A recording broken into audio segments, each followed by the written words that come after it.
Hello everybody, it's Ken Faulkner, and I'm coming back with another knife video. This is more an addition to the collection video. Less of those lately, but it's a very interesting one. I am excited about the just the whole concept of this one. I have been super into, I was thinking a lot about knife collecting and how I spend my money on knife collecting. I know a lot of people are far into the budget side. Other people are far into the expensive side. And I'm like kind of getting into this sweet spot in the middle. I feel it's like a tweener thing, like an in-between. Kind of that $100 to $200 range. And so obviously Chaves has been historically above that range, into the premium range. But I have purchased them from time to time. Don't have a ton of them, but I do have some.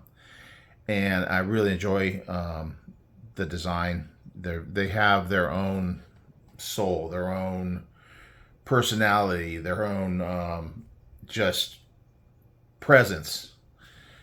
So that's what's great about Chaves Knives.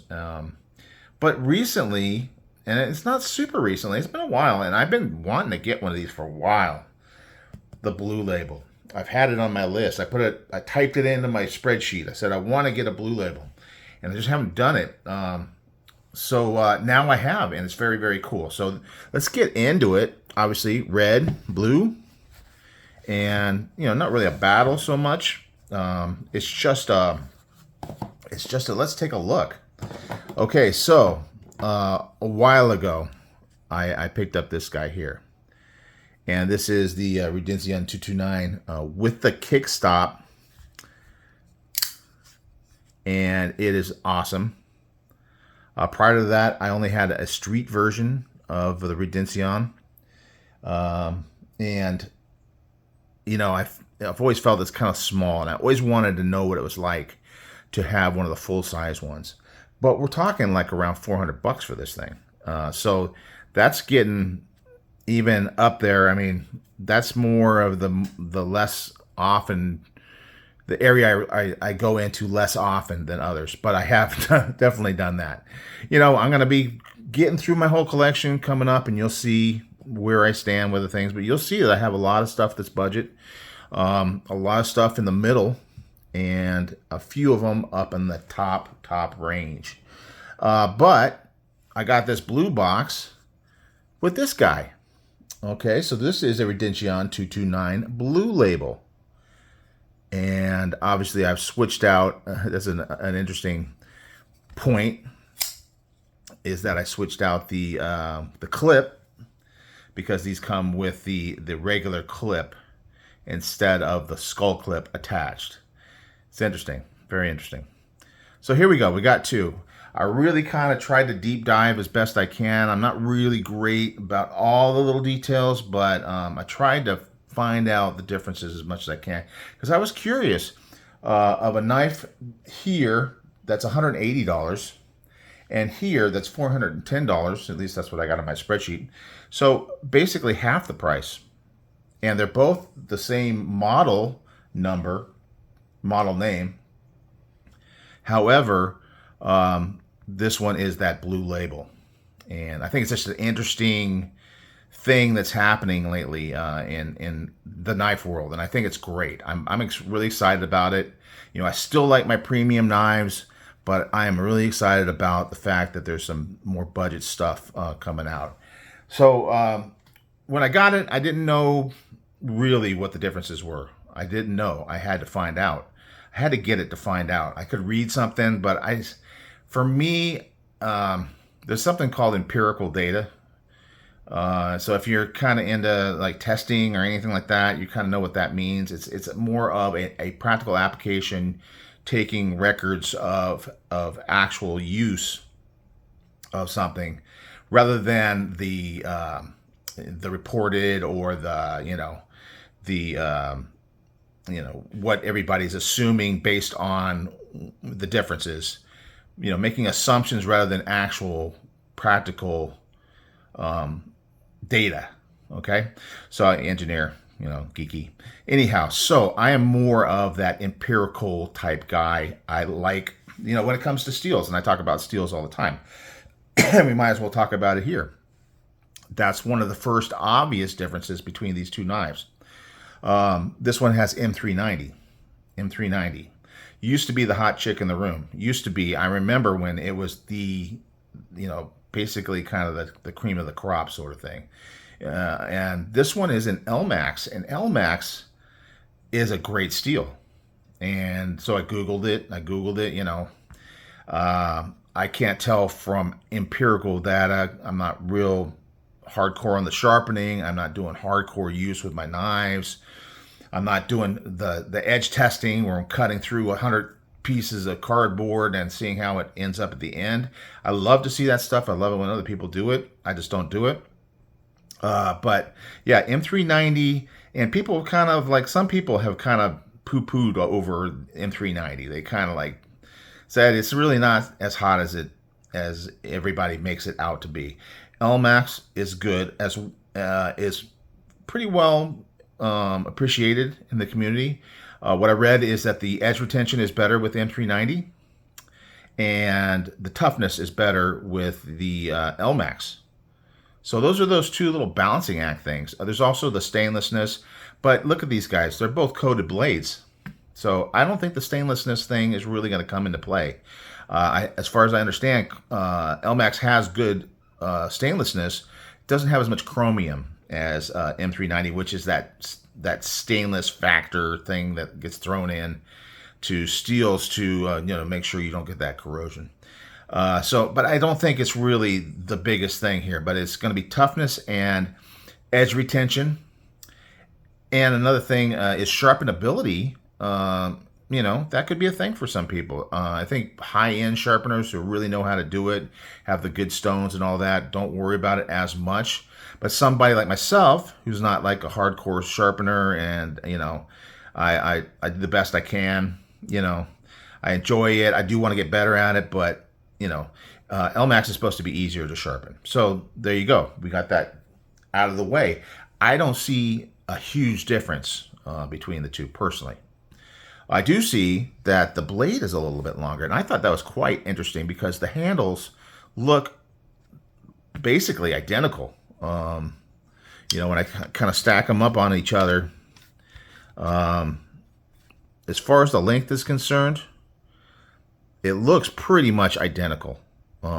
Without getting into really fine measurement, just eyeballing it. But eyeballing it, you can also see, I could put it top and bottom, bottom and top, and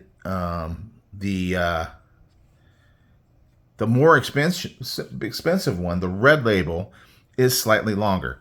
And I've kind of noticed that when I close the knife, is that tip is pretty close here. It does have this back spacer that goes all the way up, and that may have something to do with it. When you take the blue label, it doesn't have it has a little shorter back spacer. And I think it's a G10 material, from what I understand. But maybe that's the reason why they don't come out as close with the tip. However, coming back to one versus the other, they're both pretty good lengths of blades. This one, I do rough measurement. I'm looking close to 3.5, and this one is coming in about 3 5/8. So I mean, it's really not a huge difference, even though it is obvious enough for me to just kind of see it without measurement tools. That's it. Okay, other things that are different. Titanium versus steel. Obviously, there's a price difference between those two. Titanium is a more expensive material and more valued material. However, is the value really about just the impression that you have that it's a titanium and you just want titanium because titanium is cool, or is it because it works better? I know it's lighter. That is a big plus with the titanium. And when I talk about titanium, What's happening here is that this has a whole titanium side, but it also does have a micarta side.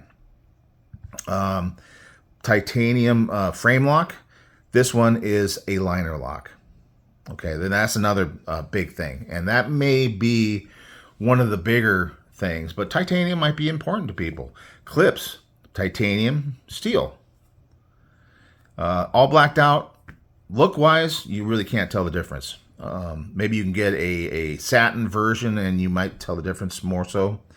Another interesting thing about these two is that the titanium has an inset liner on the micarta side, and I was looking at it earlier and I was thinking, oh, is that just micarta and no steel at all or no metal at all? But no, it's an inset, so it is. You can't see it when you're looking straight down the profile because it has a groove cut in it for that liner on the show side.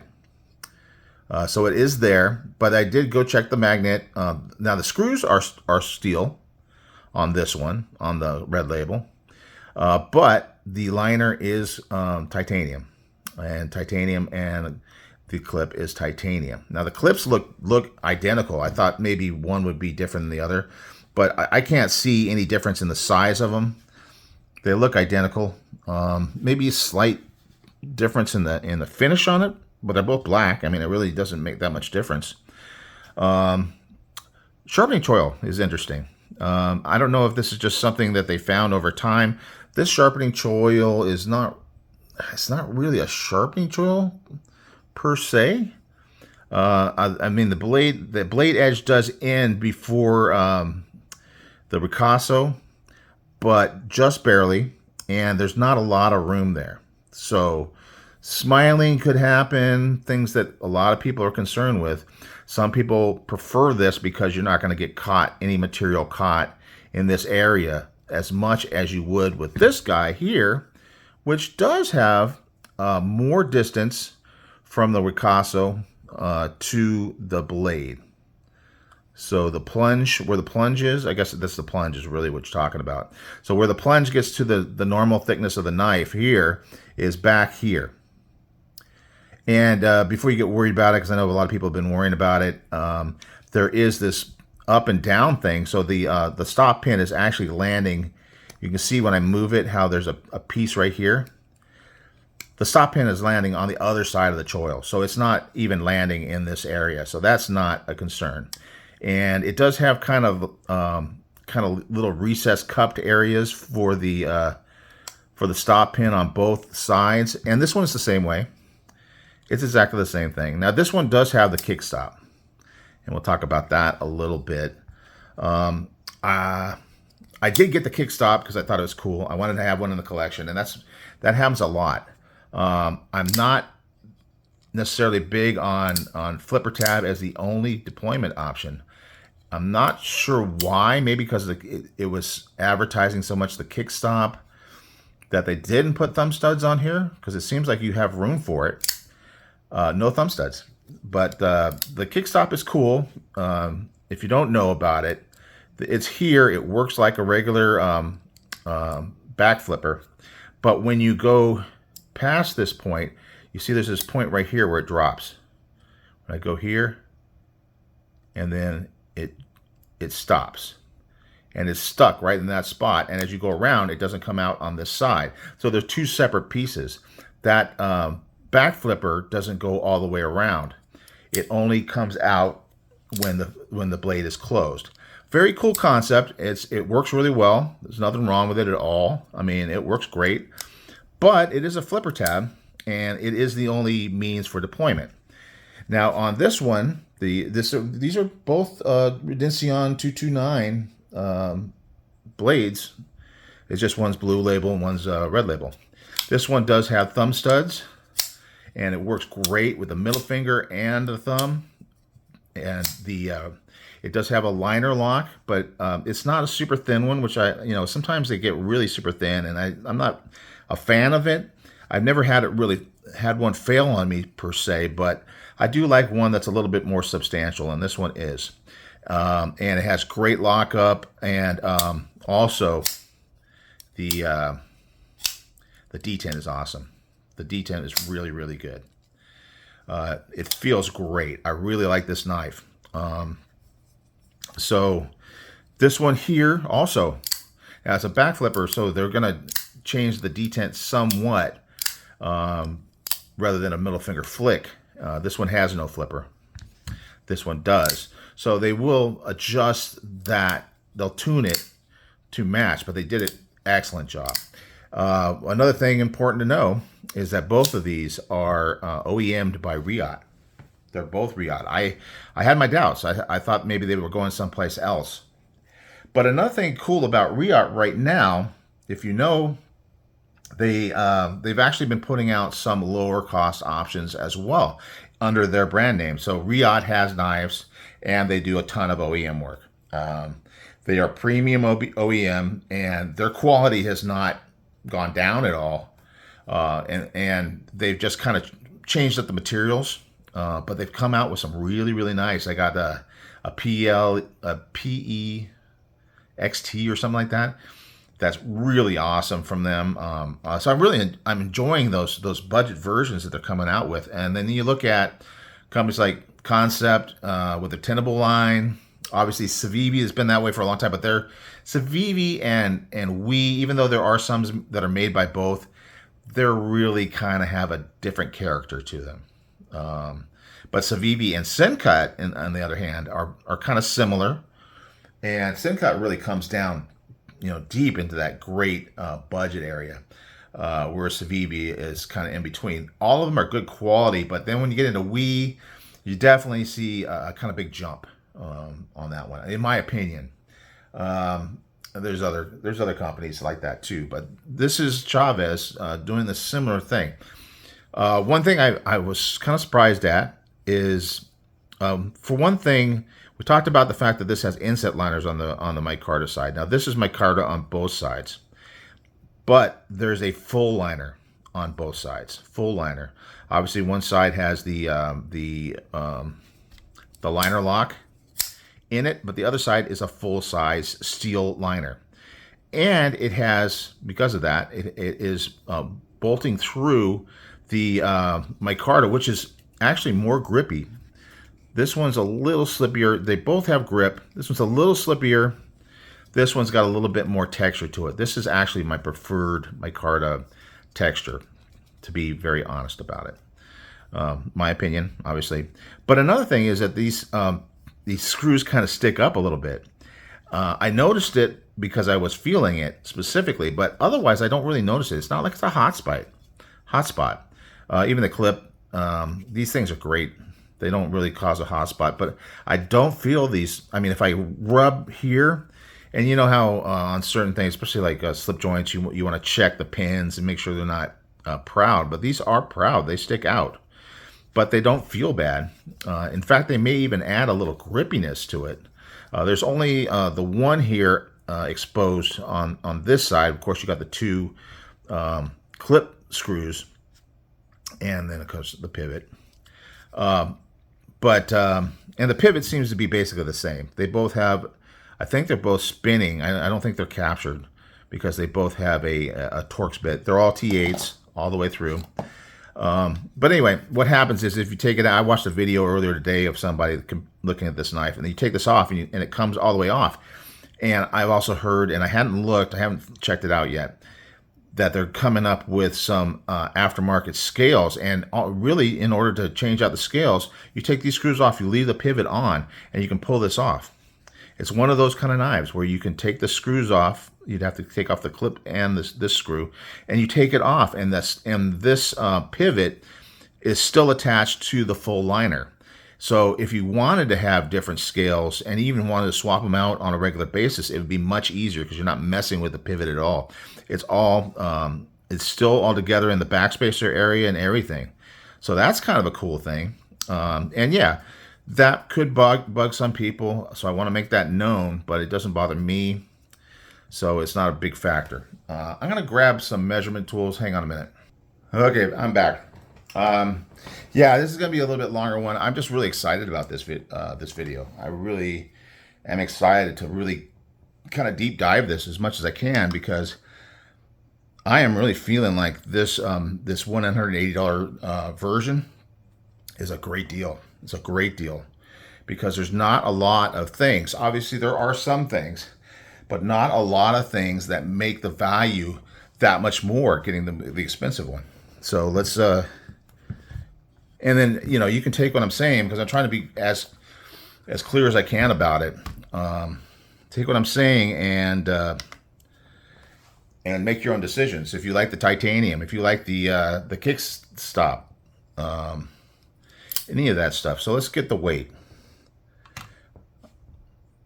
5.6, not lightweight. It's got the titanium. This is the titanium one. It's still 5.6 ounces. Let's see what the steel one is. It actually feels lighter, but sometimes it can be a perception thing. 5.8, so it is slightly heavier. And this is my perception. 5.8. Okay, so 0.2 of an ounce. Now, I don't know if that's something, you have to be pretty good at noticing weight to be able to tell the difference, I think. So let's get this out of the way. But I think that's pretty good. I mean, in reality, it's so close. And one would tend to think that the steel one would be more weighty. Now, they are both fairly heavy. So if you're really into lighter weight knives, this is maybe not the knife for you. I mean, obviously. All right, let's get this guy on. We'll zero it out. So what I'm really looking to do, if I can actually do this, is check the thickness here. So it does say 0.510. Thickness here, 0.539. Okay, so you get a little more thickness, and that may be why the weights are closer, because this one's thinner, and that may be why I feel like this is lighter, because there is a little bit more thinness to it. Blade, let's get the blade out, and the blade out, and we'll check the stock thickness. Go back and make sure we're zeroed. Yep, zeroed. Okay, so at the thickest point, 0.125, pretty much right on the nose. So 1/8 of an inch. This one is 0.158. So there you go. You got some thicker stock. So that one is kind of a cool thing. I mean, if you like a beefier knife, something that's going to hold up better. Now, it may mean also that... well, I mean, I think the thinnerness kind of helps it be the same weight. But another thing to know or note is that this one does have a hollow grind. You can always tell when it has that curved line right here that there's a hollow on this part. This part's flat because it is a tanto, very long tanto with a belly in the front and then flat in the back. This one also has that same shape. Like I said, it is a shorter blade, but the line is more straight. So this one doesn't really have a hollow to it. But it is thinner stock, so they may cut paper about the same. I guess I'll cut paper. Sometime that test is not, because they're not bought at the same time. One is brand new and one's been around for a while and in my collection and cut more. And like I say, I'm not sharpening immediately upon. It's really once it starts to, when I'm cutting and I notice a difference, that's when I'm really going to sharpen. And sometimes the paper, because I'm not really cutting paper a lot. Cutting in packages and things like that. And then sometimes, yeah, but it's cutting really well. Let's see what the hollow grind does and see if there's a big difference here. Yeah. Cutting very nicely. Maybe a little smoother, even though this one's been around longer. That's interesting. That is interesting. Wow, that is interesting. Cutting really nice. So maybe that hollow grind does have an impact. Not a ton of an impact, because they both cut really well. But I am feeling a slightly less drag through the cut, if you know what I mean.